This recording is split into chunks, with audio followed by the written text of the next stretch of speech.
और विमान कोयम्बतूर एयरपोर्ट पर उतरे उससे ठीक पहले ही आपको खिड़की से दिखाई देती है नीलगिरी की एक खूबसूरत पहाड़ियाँ, बड़ा ही डेंस फॉरेस्ट एरिया जो हिस्सा है वेस्टर्न घाट का। जी हाँ, जो वेस्टर्न घाट दक्षिण गुजरात से लेके केरला तक फैला हुआ है, समंदर के पैरेलल। और हम जानते ही हैं कि दक्षिण पश्चिमी यानी कि साउथ वेस्टर्न मानसून की बारिश लाने के लिए यह पर्वतमाला कितनी उपयोगी है।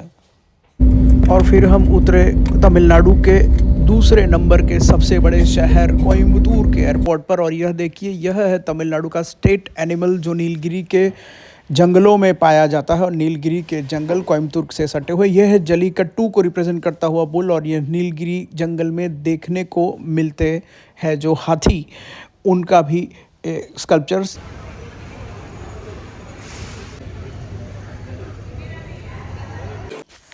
इसके साथ साथ ही आप देखिए प्रकृति से कितना भरपूर है ये इलाका। ये हाइलाइट्स यहाँ पे दिखाई है और आदियोगी की प्रतिमा भी यहाँ पे हाईलाइट की गई है। टूरिस्ट के लिए ये पूरी पैनल है कि आप कहाँ कहाँ घूम सकते हैं कोयम्बतूर उतर के, कोयम्बतूर की क्या पहचान है।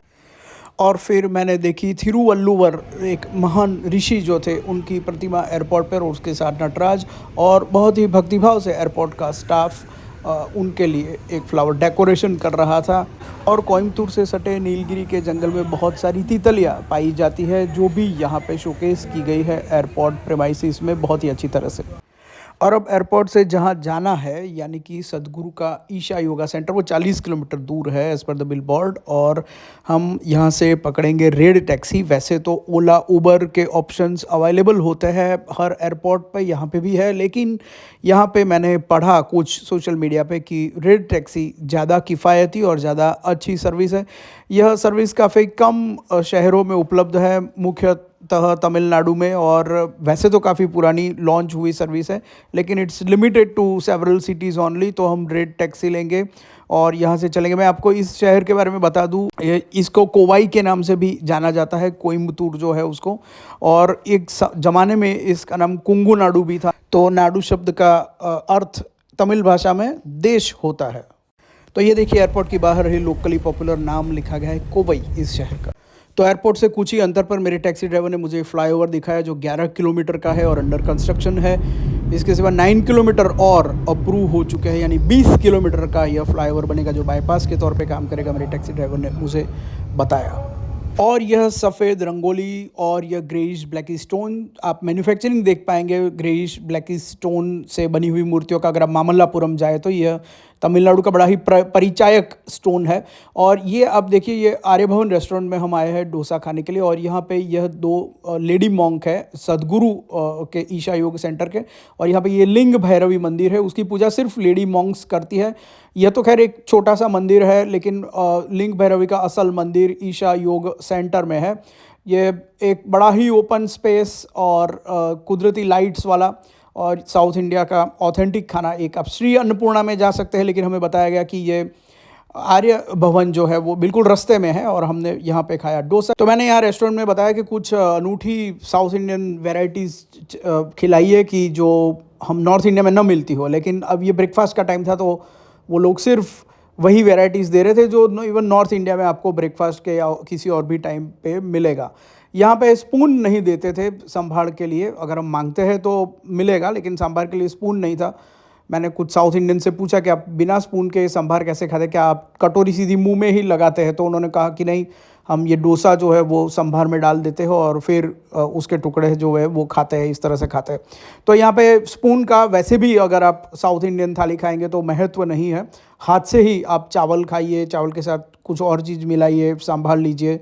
सो that is a peculiarity of South India. ये मैंने देखा। आश्चर्य हुआ, महाशिवरात्रि का प्रसंग जहाँ पे ईशा आश्रम में लाखों लोग आते हैं, ये इतना छोटा सा हाईवे इन सब का वर्णन कैसे लेता होगा? अगर ये गुजरात में होता आश्रम इस तरह से किसी सिटी के बाजू में, 100% 4 लेन रोड तो होता है खैर, लेकिन काफ़ी ग्रीन रोड है दोनों तरफ का, बड़ा ही सीनिक एटमॉस्फेयर है, तो वसूल है। तो वेलकम पॉइंट के बाहर हमारी गाड़ी खड़ी रही और फिर हमने इस इमारत में रजिस्ट्रेशन करवाया और अब हम चल पड़े हैं नालंदा गेस्ट हाउस की ओर जहाँ पे हमें रुकना है। ये है नालंदा। और light, space, requirement, environment, nature, उसका एक कंप्लीट मिला जुला बैलेंस्ड बिल्डिंग ये हमको देखने को मिला।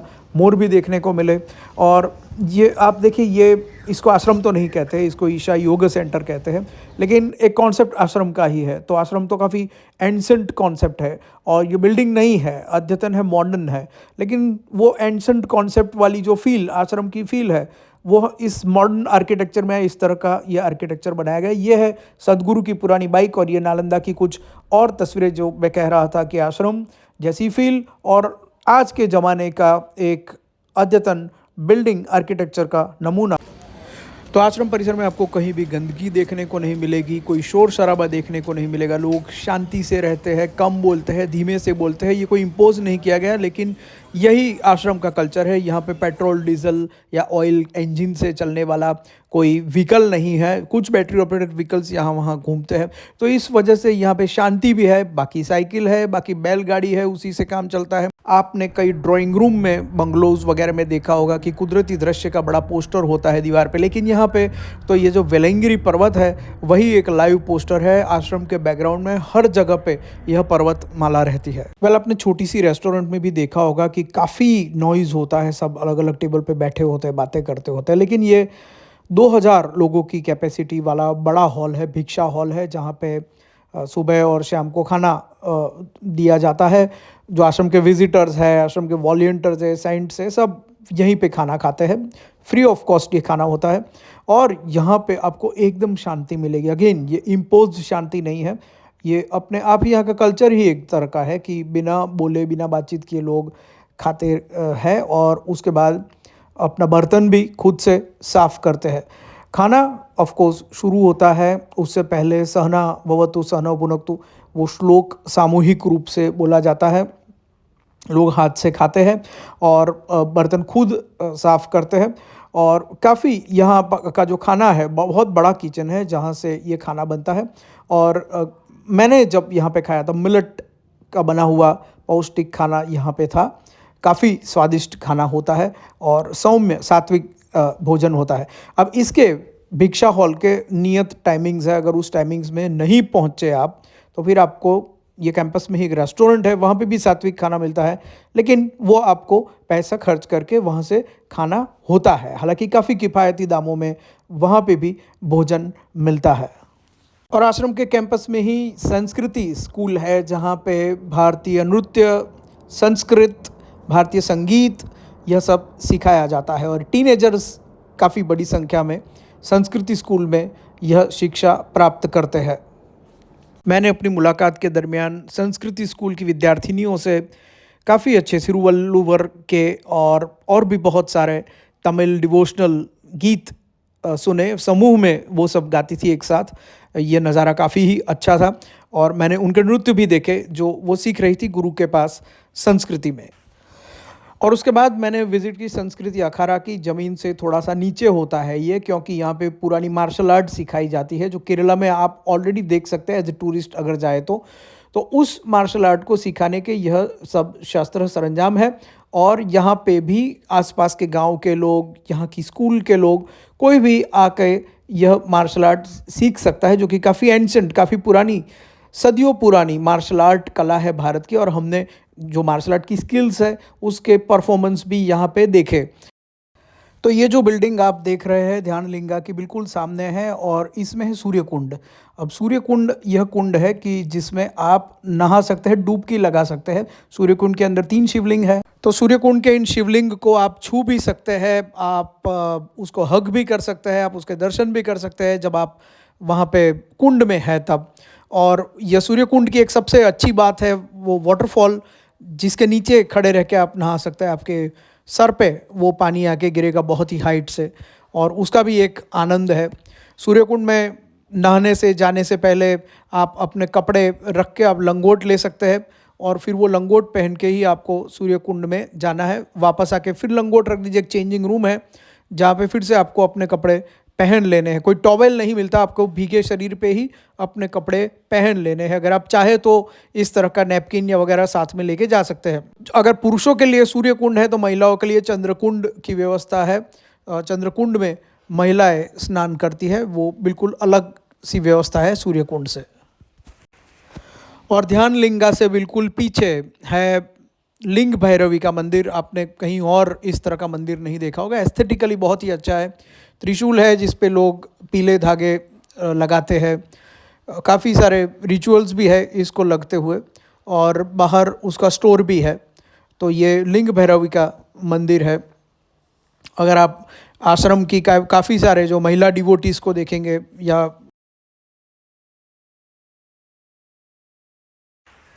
और आखिरकार आश्रम की सबसे जानी मानी जगह आदि योगी का ये बस्ट, ये Guinness book of world record के मुताबिक विश्व का सबसे बड़ा बस्ट है। ये मुख्य आश्रम का जो कैंपस जिसके विजुअल्स हमने अभी तक देखे उसमें नहीं है, अक्रॉस द रोड है। और प्रधानमंत्री नरेंद्र मोदी ने इसका उद्घाटन किया था। और कुछ ही वर्षों में आप देखिए कि देश भर के कई सारे व्हीकल्स के डैशबोर्ड पे आपको आदि योगी की प्रतिमा देखने को मिलती है। शिव की यह बहुत ही विख्यात प्रतिमा। मुझे तो ये कल्पना हुई कि ऊपर भले ही इतना शरीर है, बाकी का शरीर शिव का ज़मीन के अंदर है, यह कल्पना हुई। खैर शाम को यहाँ पे लेज़र प्रोजेक्शन शो होता है, बहुत ही देखने लायक है, हज़ारों लोग देखते हैं। आप भी अगर आश्रम आएँ तो ये ज़रूर देखें।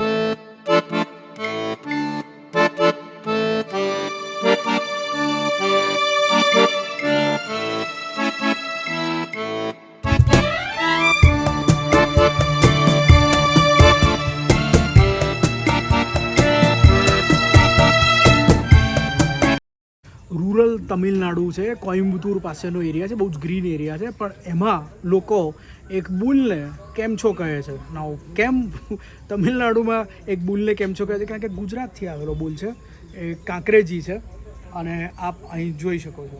સો કેમ છો? મજામાં? નમસ્તે. હું પણ ગુજરાતથી છું. હા, કાન સરવા થઈ ગયા. આઈ એમ ફ્રોમ ગુજરાતથી છું. નમસ્તે. ગુજરાત છે. ઇડલી ઢોસા ખાવ છો ને અહીંયા તમિલનાડુમાં? ફાફડા ચટણી યાદ આવે છે? ગાંઠિયા યાદ આવે છે?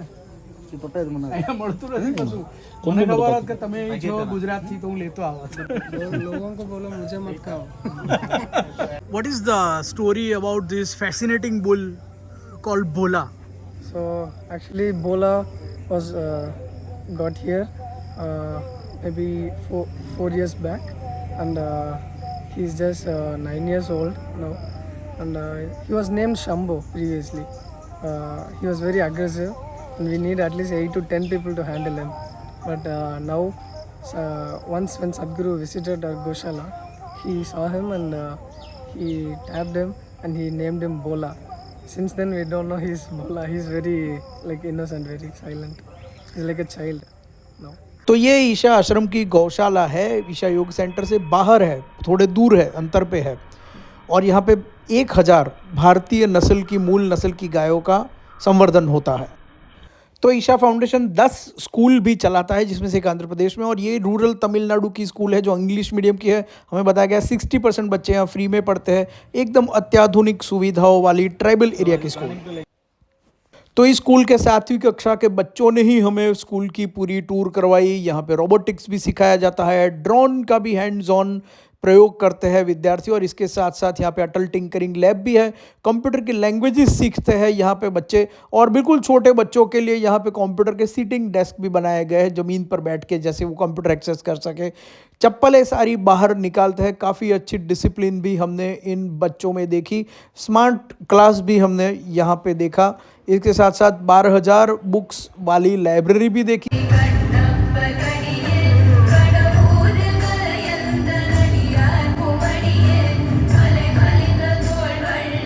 और आखिर में हमने तमिल डिवोशनल सॉन्ग्स और भारत के राष्ट्रगीत के साथ स्कूल का दिन का सेशन समाप्त होते हुए देखा।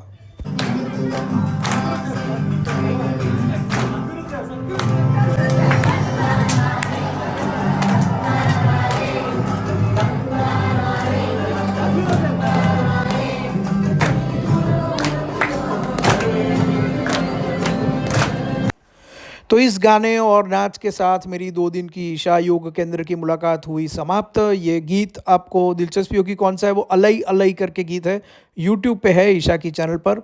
जब ईशा आश्रम में मैं आया था तब मेरे दिमाग में इस आश्रम के बारे में सिर्फ 3 पिक्चर्स थे, एक आदियोगी की प्रतिमा, एक सद्गुरु जग्गी वासुदेव और दूसरा यहाँ का महाशिवरात्रि का सेलिब्रेशन। लेकिन जब मैं यहाँ से जा रहा हूँ 2 दिन रह के, तब मुझे लग रहा है कि the essence of Isha are in peace, शांति, ट्रंक्विलिटी, बिल्कुल ही शांति, स्पिरिचुअल एक्सप्लोरेशन, सिंप्लिसिटी, सादगी, कल्चर, संस्कृति और उन सब से भी ऊपर सर्विस, यानी कि सेवा। और मुझे यहाँ पे बहुत ही अच्छे लोग मिले। यहाँ के जो लोग हैं वो भी अपने आप में मैं कहूँगा ये भी एक एसेंस ऑफ ईशा है। काफ़ी अच्छे लोग, काफ़ी soft speaking, eager to serve, spiritual exploration पे निकले हुए लोग, और इस तरह से यहाँ के लोग भी मैं कहूँगा कि it's an essence of Isha.